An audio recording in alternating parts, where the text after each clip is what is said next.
Kia ora, Motueka Parish. We've been working through this series on life together. And a few weeks ago, we talked about forgiveness and reconciliation being a pillar of the faith, being a pillar of Christianity.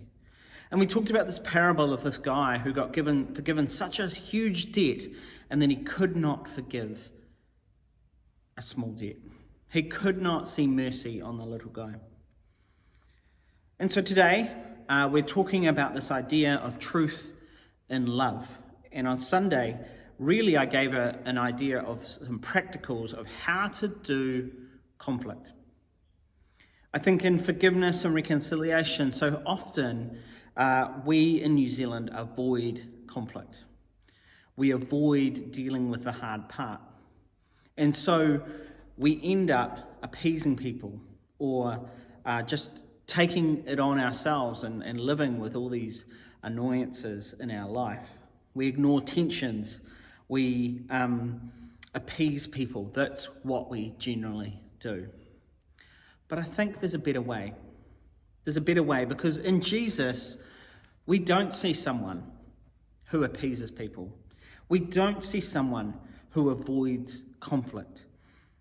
We don't see someone who ignores the tensions in the room. In fact, often he points out what other people are thinking. He minds for that conflict. Because Jesus brought disruption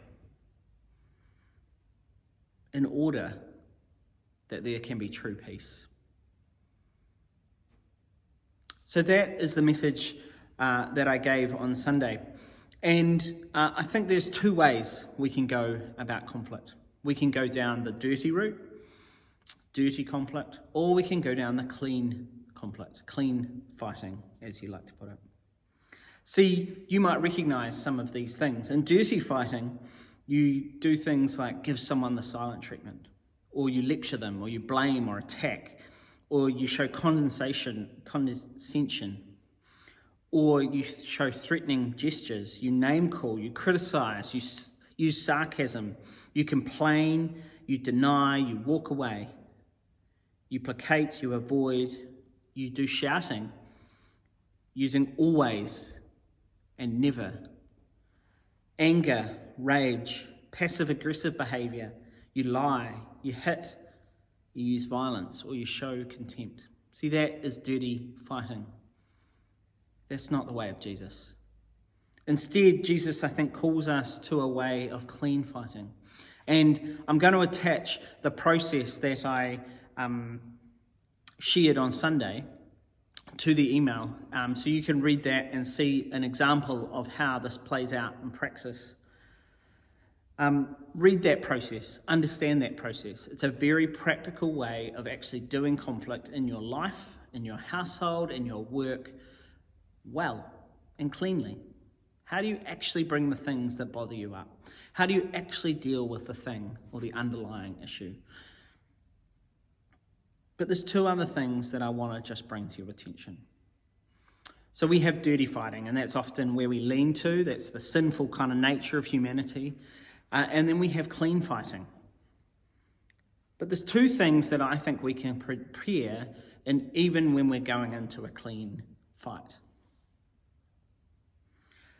Two things are your heart and the stories you tell yourself. So firstly, your heart. What is your true motivation for wanting to deal with the conflict? See, when Jesus came and he brought conflict, I don't think he had this idea that I'm just going to get them back, or I'm going to get revenge, or I'm going to do as good as I can get. I'm going to stand up for me. That wasn't his idea. That wasn't his reason for doing conflict. He brought conflict in order to gain true peace, to gain forgiveness, and to gain reconciliation. So when you think of going into a conversation like this, what does your heart look like? And secondly, what do the stories that we tell ourselves mean? The example I used on Sunday was this idea that if someone lies to you, you call them a liar. You've made a story in your head around lying. And all of a sudden, it becomes about this difference between us and them. Well, I'm not a liar. I'm not that sort of person. that person's a liar, that person's this. And it's like, how about we recognize, have you ever lied in your life? Yeah, you may have. And why did you lie? Probably because it was complicated. So why can't it be complicated for them? See, the stories we tell ourselves are all about finding difference and distance from someone. I think the Jesus model I know is about getting similarity, about reminding ourselves, telling a story again to find common ground, to find the image of God in that person. And so hopefully this is a helpful way to stay on top of our conflict and build that true forgiveness and reconciliation that Jesus came to bring. I hope you have a blessed week.